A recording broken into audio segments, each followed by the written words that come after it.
जननायक जनता party ने बहुत ही कम समय में खुद को साबित किया और अपने ही दादा ओम प्रकाश चौटाला की पार्टी इनेलो के बराबर खुद को ला खड़ा कर दिया। इसकी एक बड़ी वजह दुष्यंत चौटाला का युवा चेहरा और उस चेहरे के साथ हरियाणा के युवाओं का जुड़ाव होना है। एक तरफ जहां दुष्यंत चौटाला जेजेपी के बड़े नेता होने के साथ साथ हरियाणा के डिप्टी सीएम हैं, तो वहीं उनके भाई दिग्विजय चौटाला भी यूथ लीडर हैं, जो कि इनसो के राष्ट्रीय अध्यक्ष हैं। आज इसी पर चर्चा करेंगे। आज का एक एसएनए जेजेपी पार्टी के उतार चढ़ाव पर आधारित है। बहुत बहुत स्वागत करूंगा, बहुत बहुत धन्यवाद करूंगा सभी दर्शकों का जो एसएनए के साथ जुड़े हुए हैं और लगातार एसएनए को प्यार देते हैं।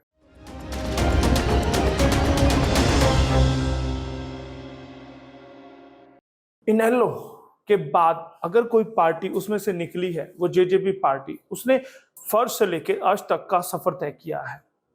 10 विधायक बनाने के बाद वो सीधा सरकार में हिस्सेदारी किए हैं। अब बता दें कि जेजेपी दोनों ही भाई यानी कि दिग्विजय चौटाला दुष्यंत चौटाला की ब्रिगेड के रूप में काम करती है। 2019 के विधानसभा चुनाव में पहली बार उतरे और 19 में से 10 सीटें जीतकर हर किसी को चौंका दिया था।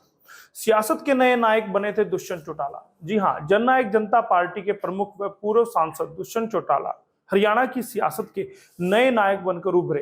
उन्होंने अपनी नई नवेली पार्टी को पहले ही विधानसभा चुनाव में 10 सीटें जिताकर दमदार मौजूदगी का एहसास करवा दिया था। हरियाणा की जाटों वाली राजनीति में जबरदस्त एंट्री मारकर विरोधियों को हक्का बक्का कर दिया था। ताऊ देवीलाल की चौथी पीढ़ी के रूप में दुष्यंत चौटाला ने नई पार्टी के गठन के साथ ही अपने इरादे भी साफ कर दिए थे। चौटाला परिवार की टूट से बनी थी जेजेपी का जन्म ही चौटाला परिवार की टूट से हुआ था। एक तरफ ये ओम प्रकाश चौटाला का कुनबा टूटा तो वहीं दूसरी ओर जेजेपी जैसी पार्टी खड़ी हो गई थी। ताऊ की विरासत को आगे बढ़ा रहे ओम प्रकाश चौटाला परिवार इनेलो पार्टी में फूट 7 अक्टूबर 2018 को सोनीपत के गोहाना की रैली में पड़े।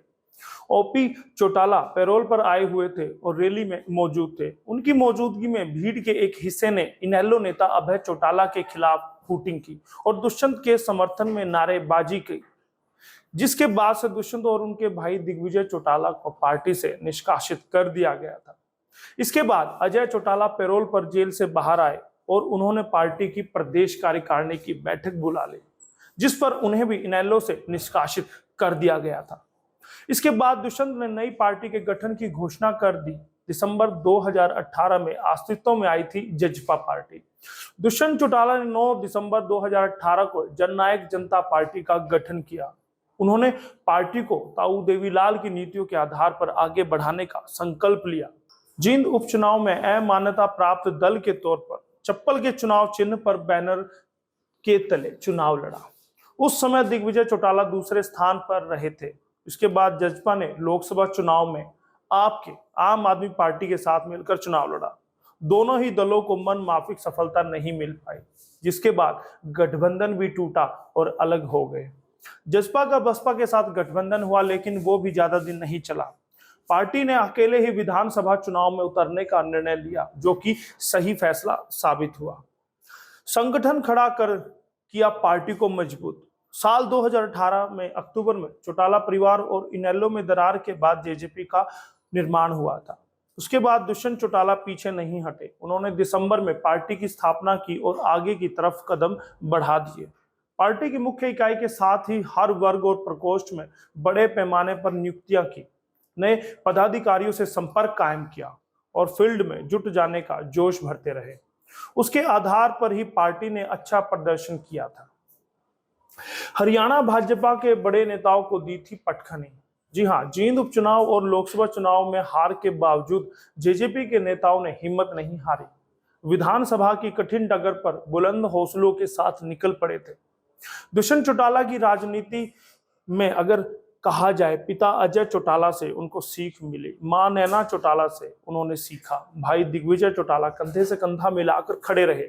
पूर्व विधायक व वरिष्ठ नेता रामकुमार गौतम के साथ साथ प्रदेशाध्यक्ष निशांत सिंह व राष्ट्रीय महासचिव केसी बांगड़ का हर मोर्चे पर उनको पूरा साथ मिला।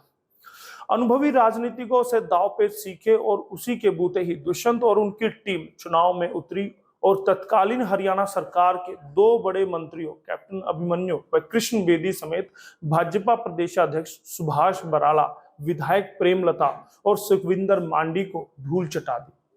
जजपा ने जो 10 सीटें जीती थी उनमें बाडडा, बरवाला, गुहला, जुलाना, नारनौल, नरवाना, शाहबाद, टोहाना, उचाना और उकलाना जैसी सीटें शामिल थी। जेजेपी के 10 विजयी विधायक रहे दुष्यंत चौटाला उचाना से, मां नैना चौटाला बाडडा से, जोगी सिहाग बरवाला से, ईश्वर सिंह गुहला से, अमरजीत ढांडा जुलाना से, और अगर मैं बात करूं राम कुमार गौतम की तो वो नारनौल से कैप्टन अभिमन्यु को हराकर विधायक जेजेपी के बने थे।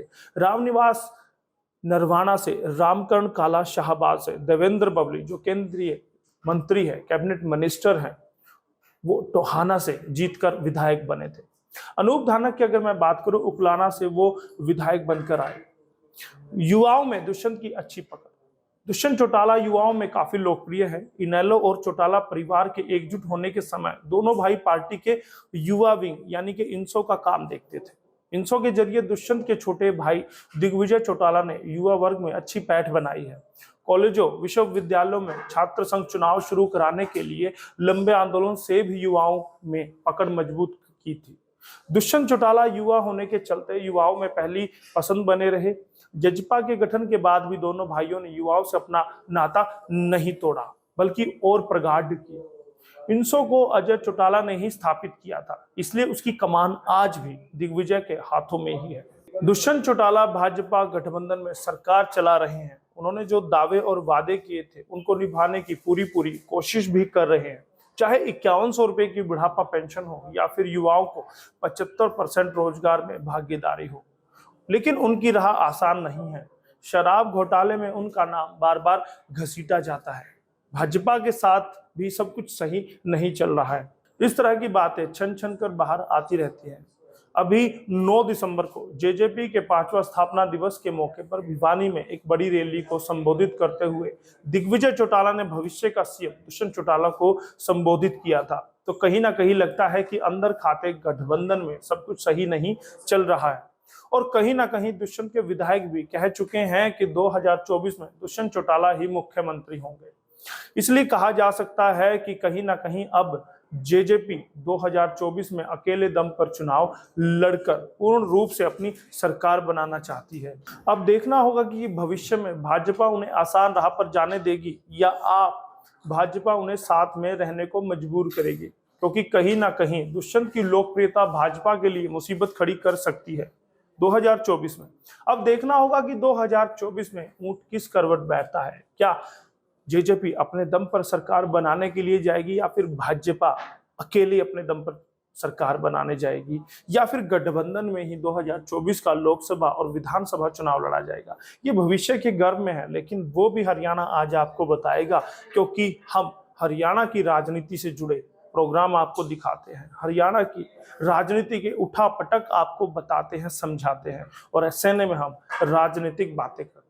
बहुत बहुत धन्यवाद करूंगा हमारी डेस्क इंचार्ज पूनम दुबे का, जो आपके लिए ये खबर लिख रहे थे, और मैं धन्यवाद करूंगा हमारे कैमरामैन दीपक का, जो कैमरे के पीछे हमेशा हमारा अच्छा सा एक वीडियो बनाते हैं। और बहुत बहुत धन्यवाद करूंगा सभी दर्शकों को जो वीडियो देखते हैं, एसएनए को प्यार देते हैं। और अब भी आपसे निवेदन करूंगा कि हरियाणा आज को सब्सक्राइब जरूर कीजिए दोस्तों, और एसएनए को बहुत सारा शेयर कीजिएगा। बहुत बहुत धन्यवाद। मैं आपका दोस्त यशपाल कंचन। खबर की धड़कन समझते हैं हम,